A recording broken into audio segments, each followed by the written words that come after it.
Okay, Clay, good afternoon, and I'll turn it over to you.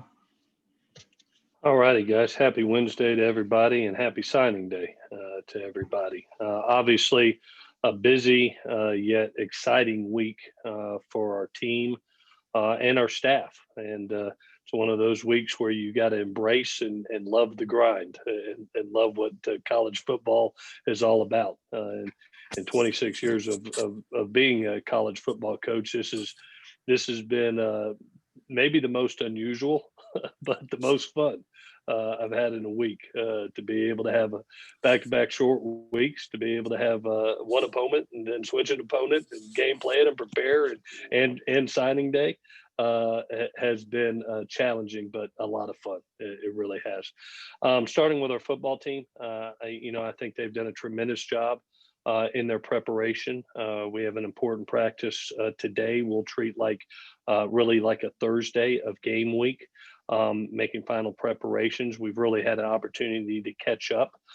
I think our staff has done a wonderful job in that on a short week, and we're finalizing putting in the plan today. And the kids have been in a great space all week. I love their mental focus and I love their preparation. And we look forward to the opportunity to compete with Oregon in a great championship game and try to go 1-0 on the week again. From a signing class standpoint, extremely excited about the 20 young men that we signed this morning. It filled, I know this gets said a lot, but it filled a lot of needs that we need for the future. This is a veteran team that probably will lose some attrition to the NFL in graduation. And to be able to, and I'll just run down the list just real fast, be able to sign two really talented quarterbacks in Jackson Dart and Miller Ross was really exciting. A great running back from Texas and Brandon Campbell. Three wideouts that we're really excited about in Kyron Ware-Hudson, Michael Jackson, and Joseph Manjack. Two what we call our Y bodies that can flex out or attach to the offensive line, push the field vertically at our Y position in Michael Trigg and Lake McCree. Bolstered our offensive line with Mason Murphy and Max Gibbs and Ty Buchanan. Continued to build on our defensive line, two huge people in Jay Toya and Ishmael Sofsher. As well as Colin Mobley out of Maryland as an edge player. Really brought in, I think, a captain intangibles and tremendous player at linebacker, Julian Simon. And then we bolstered our back end after not signing a DB last year. This was an important class for us. And to bring in the three safeties of Anthony Beavers, Kalen Bullock, and Zamarian Gordon, as well as coverage players like Prophet Brown and Jalen Smith, really has helped us in the back end. Very excited about this group. I think ultra talented group, but as much as they are talented, they are great people and great students and fit our culture. 10 of these young men are from the state of California. We continued our West Coast footprint, 10 from California, one of the top players from the state of Utah, one of the top players from the state of Washington, and one of the top players in the state of Nevada. But one thing that I've learned about this brand is you can take it anywhere and be successful. And we were able to garner 4 kids in the state of Texas, which has been really good to us the past couple of years. One of the top players at the state of Florida, a great player out of the state of Louisiana, and obviously, like I said, a great player out of the state of Maryland. So 20 young men. We're right in a great spot right now. Obviously, there's some big fish that are yet out there that when you're at USC, you've got to compete for and compete over the next couple of days, or if it goes all the way to February.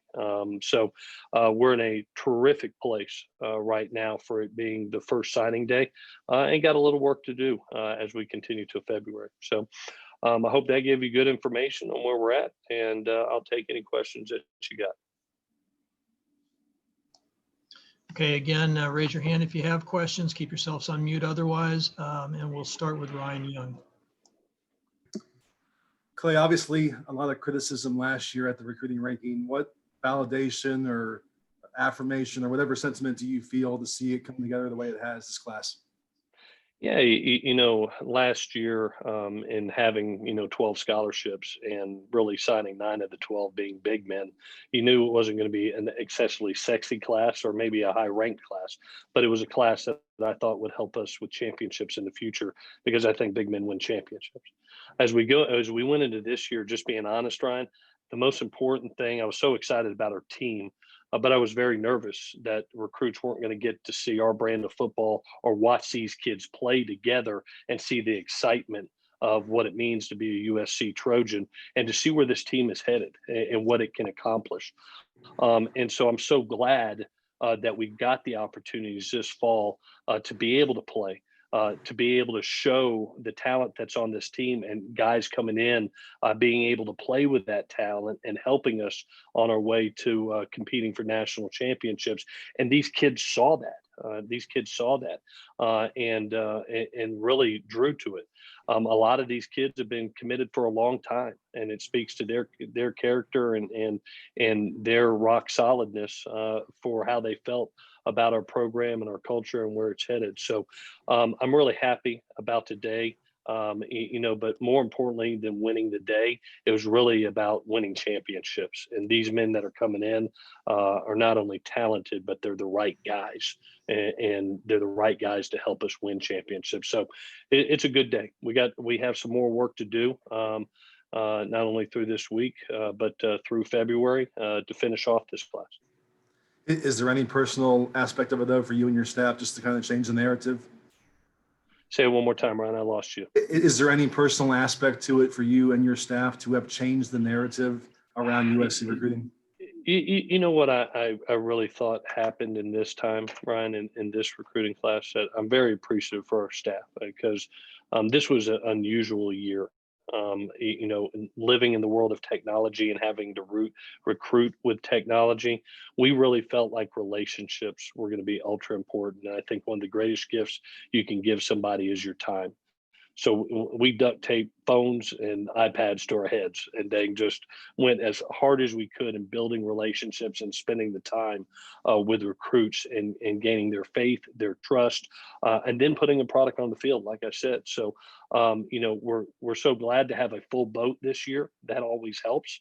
But we also signed some really quality players that can help us in the future. So it was a very good day. And like I said, hopefully we'll have continued good days in the near future.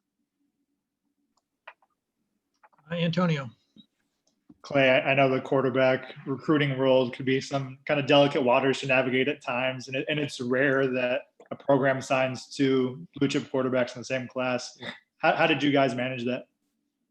Well, it's USC, and I'm very appreciative to both young men because they are, in my time here, this is my 11th season, and one of the things I know about that room is the guys that walk in that room are not fearful of competition. They welcome it, and all they want is a chance to compete. In these two guys' case, in evaluating them and getting to know them, first of all, they started off having those winning intangibles that a quarterback has to have. They had the winners win, and they're winners. Obviously, they've got the mechanical things that you look for from decision making, timing, accuracy, but they also lift their programs up. And we saw that with both kids. You saw Jackson this year and what he was able to accomplish at Corner Canyon, winning a championship, putting up the numbers that he did, really coming on the scene and exploding. And you saw what Miller did. We didn't get to see him this year play, but we watched him his junior year and what he did for Bishop Alamany and how he raised that program and kind of put it on his back. So we're excited about both kids, and they had that intestinal fortitude to believe in themselves, believe in what they can do. They saw that we had not signed a quarterback last year, that there was a 2-year gap, and there was an opportunity to compete at a very young age and play at a very young age. And that's all you want as a quarterback, is to be able to step in a room, compete, and the best guy play. And that's what this place has always been and always garnered is championship quarterback level quarterbacks. And we're very fortunate to get both Miller and Jackson. I cannot wait to work with both of them. And what was it like recruiting Jackson this year when you can't see a quarterback throw in person and you have to watch film and all that stuff? What was that like? Yeah, really, he came on the scene in the fall, and having the chance to watch his tape and how he progressed from his junior to senior year and what he was accomplishing. He has every aspect that you want in a quarterback. And it was his consistency of play that really stood out to me. I've always believed quarterbacks are like that great golfer, or that great pitcher. They take that swing, or they release that pitch, and they move on to the next pitch. And it for him, it didn't matter if it was a good play or a bad play. He was able to move on and consistently play at a high level. And obviously, what he was able to do for his team, he put him on his back and carried him to a championship. So it was really neat to watch him, and then to get to know him and his family. You can tell that he's a winner, and a winner at heart. And so it was neat to get to know him this fall, expecting great things from him and looking forward to coaching him. Go to Ryan Karchi. Hey Clay, it was about a year ago that Mike said that you guys were going to invest more just in the recruiting operation in general. You guys added a bunch of support staff positions and changed the coaching staff up. How much do you feel like those changes and those extra investments made a difference, especially in this cycle? Yeah, I'm very appreciative to Mike, the university, and the administration for what they've done for us. We had identified some areas that we needed to strengthen, and recruiting was one of those areas, and bolster both resources from a personnel side, as well, personnel assistance, as well as recruiting assistance, to the technological side of video production and graphics and graphic art design, and those things that really jump out at people. And then to acquire a company like J1S, and to create Boulevard Studios and what that's going to mean for name, image, and likeness in the future, it stands out to recruits. And so, that is a huge piece of this, is the work ethic our staff had, as combined with the resources that we were given. You get those two things, you're going to have production. And so I'm very appreciative for both the work our staff put in and the resources that Mike and the administration gave us. And from a game perspective, what's Vavai's situation heading into this game? Right now, Ryan does not look good, to be honest with you. He has that MCL sprain, which is usually a multi-week. Just has not practiced this week, and just does not look good for the game going in. Adam Grossberg. Clay, last year there was, a lot of talk about USC missing out on some of the top rated recruits in the state of California. How do you feel like you guys have changed that narrative with some of the local guys that you picked up in this class? Yeah, I really am proud of our West Coast footprint. Like I talked about, 10 kids from California, one kid from Utah, one kid from Washington, and one kid from Nevada, and elite players. And so proud of what we've accomplished. Like I said, there's some big fish that are still remaining out there.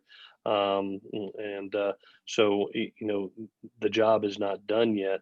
But from what we acquired today, was very proud of the job our coaching staff did in acquiring where you got to be great at, and that's at home first. So definitely, I thought that not only last year we did it with big men, but this year you really look at the skill positions, especially at the defensive back position. It really stood out to me that this was a unbelievable year on the West Coast for defensive backs, and to be able to have the day like we had today was very advantageous for us for the future.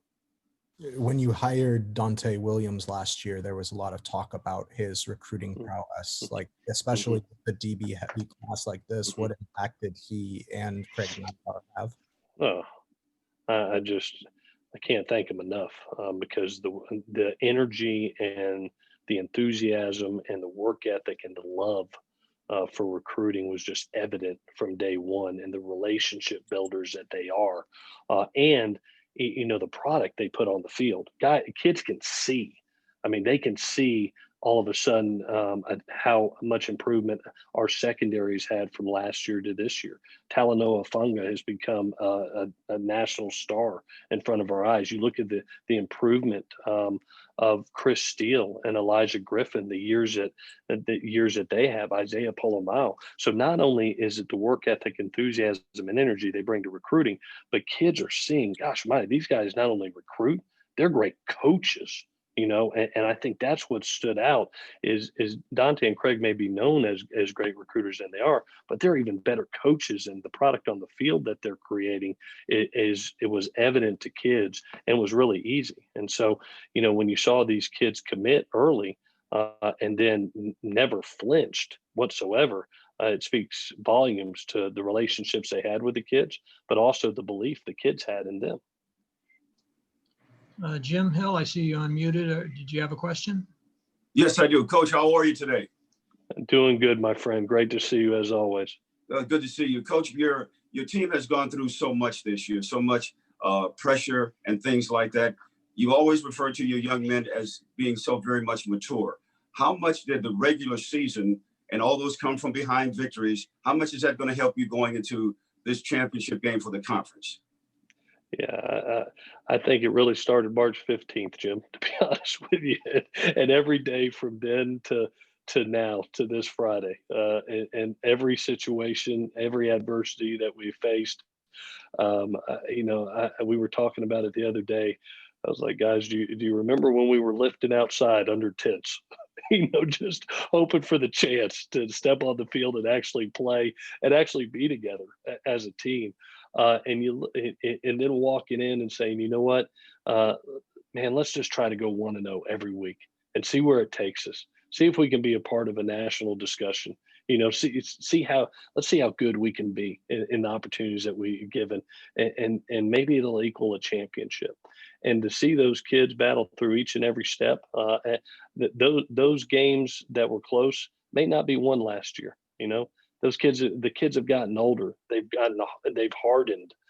They've gotten so close and bonded together that this is one of those years they'll never forget. I mean, they'll be 80 years old looking back at this and saying, hey, I was a part of a team and part of a family that fought through every possible situation you could imagine in 2020 and put themselves in a place to play for a championship. And hopefully we can do our job one more time and carry a Pac-12 title home. Thanks, Coach, and good luck. Thank you, Jim. We'll go to Ryan Abraham. Hey, Clay. Just want to see, what do you think the biggest difference is in your recruiting war room after adding the assistant coaches you talked about, like Craig Nivar and Dante Williams? But what's that recruiting war room? What's the biggest difference between this year and last year? I think it's really a culmination of the resource, like I said, the resources that were given, as well as the work ethic of our coaching staff. And the relationships that we built. I mean, everybody pulled in the same direction. We had a detailed plan of where we wanted to go. We had the numbers, which was very important at this time around. And we knew exactly what we wanted to accomplish and who we wanted to accomplish it with. And we were able to have some early success, as you saw in the spring and in the summer. And then by building those relationships, we held on to those relationships for the most part. And that was an important piece. And then you look up towards the end, we've garnered some great additions today, and hopefully we'll continue that in the near future. But I think everybody pulling in the same area, the work ethic that's happened, and the resources that have been given. I've got a great staff, both from a coaching staff, a recruiting staff, an operations staff, a graphic design staff, video production staff. They're all in it. I mean, we're all in it together, and we have this enormous text thread where it's just us. When we celebrate all wins, and it's hilarious to be able to see these guys celebrate every win and every kid, and just celebrate each other. It wasn't about, oh, this guy signed this guy, this guy signed this guy. It was just a whole building, a whole floor on this third floor of JMC that just celebrated every victory, recruiting victory together. And it was really neat to see. It was a lot of fun. I felt that one, kind of one unit, one goal, and everybody celebrating every win. And it really didn't care who got the credit. It was about our team and our university, and we're reaping benefits today because of it. And then do you think USC and the Pac-12 aren't getting enough respect? Only, you guys are undefeated and only moved up 2 spots to number 13 in the latest college football playoff rankings. Ryan, I've always thought, and I told the kids, I've always thought respect is earned. It is earned. And when we went into this, we knew we were behind the sticks. We knew that our goal was to be 1-0 in every week. We felt like wins were important, and somehow, some way, our chance of being recognized nationally would need to be an undefeated season with the number of games that we had. We did lose a game, which was unfortunate, but we have a chance to build a resume of 6 games and show who we are. I am biased, and you got to realize that. I'm the head coach of USC, and I love these kids, and I love what they're about. Do I feel like we're a top 10 team? Yes. It's not my job to say, the committee's job is to pick the 4 best teams, and they've done a wonderful job. Our job is to go 1-0 every week, and we got a chance to go 1-0 this week. Not everybody's playing. Not everybody gets a chance to play in a championship game this week and be a Pac-12 champion or a conference champion. So this is a huge week for our resume, and we'll see where it takes us. But obviously, you gain respect by earning it, and we've got to go out there this week and earn more respect. And that's what's kind of got a chip on our shoulder right now. So we look forward to the next opportunity. We'll jump to Claudette. Hi, Clay. I was wondering, was signing Jackson Dart a bit of a relief for you guys after losing Jake Garcia earlier this month? Well, we had a great quarterback in Miller Moss that we were able to commit in the spring, and to be able to evaluate Jackson and to see his talent level and to bring 2 great quarterbacks into that room that we both knew had competitive hearts. And didn't care who was in the room. It takes a lot of courage, one, just to walk in the room and say, hey, Keaton Slovis is there. Imagine that. And then to have 2 quarterbacks walk in the room at the same time just speaks volumes to who those guys are. We came into the recruiting process knowing that we had skipped a year last year, that we needed to sign 2. And we were what I've always said with quarterbacks, just be clear, be transparent, be honest, tell them exactly the situation, what you plan on doing, and let them make the choices for themselves. And those guys that want to be in that situation will choose it. And credit to both kids to say, you know what, I know how important it is to be at USC, not only for my football career, but my academic career and my life after football. That's why kids choose USC, especially at the quarterback position. And so both those kids chose. Good for them. Good for them. Both those kids are wanting to compete. Good for them. We're very fortunate because we got 2 good young men walking into this program. We have time for 2 quick questions. We'll take the first one from Ryan Young. Just building off that with the quarterbacks, Clay, what's it say about how much you guys value Jackson Dart that she went after him aggressively, even though you had at the time 2 4-star commits, knowing that there would probably be a domino effect of some kind? Yeah, we after watching Jackson's film, we thought that he was a special talent, just like Miller, and to see what he was doing with his football team and producing a championship. It was clear that this is somebody that we wanted to recruit. Was again very communicative to all the quarterbacks that we were recruiting, and credit to Jackson. He said, "Coach, this is a wonderful opportunity, and I'm going to investigate it. I want to build a relationship." And at the end of the day, it's what he was looking for. It's always about finding the right fit for a kid, and he found his right fit. And he's the right fit for us, and so it's awesome to be able to acquire 2 great quarterbacks that are going to compete against each other. But it was really neat to watch that kid play this year and see the bright future that he has. Thank you. And we'll finish with Ryan Karchi. Clay, I know you said earlier this week that you talked to Marquise Stepp about potentially having an opportunity coming up on Friday. From what you've seen from him, how would you describe his frame of mind just throughout this season, and where has he maybe impressed you, or what would you like to see from him stepping up into this opportunity? Yeah, I look for. I think Marquise is on the verge of exploding. To be honest with you, after coming off, it has not been the easiest of roads in dealing with an injury, especially the one he had at running back, and then to go through some dings early in this season. But what I appreciate about Marquise is when he's called upon, he does his job. And he was called on in a critical moment last week, if you remember, on a 3rd and short, where we needed a powerful back to make a play when Vavai wasn't feeling all that great. And to walk in there and to do his job and get that first down for us spoke volumes to the kind of kid he is and the type of competitor he is.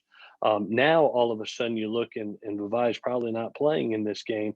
Now your role increases and gets even bigger, so I can't wait to watch him play. I know he's looking forward to it. I mean, his practice yesterday might have been the best practice of the year for him. The way he was racing up and down the stage, he took every ball, and I'm talking about ran out of the back of the end zone, going 100 miles an hour. So it's neat to see his enthusiasm and how excited he is for this week. And I look forward to watching him play. I really do. I think he's right on the verge of doing something special, and we need him to. And so I look forward to it. Okay, Clay, thanks for joining us. Media, thank you for joining us. Let me give you just an update on Sunday. It's bowl selection day. Depending on what bowl we go to, each bowl has its own presser. I'll get that information to you as soon as we know what it is. And then our schedule for the following weeks, I'll get that information to you as far as media availability and all that. So with that, enjoy the rest of your day. We hope to see you at the Coliseum on Friday. And Clay, again, thanks for joining. Stay safe, guys. Take care.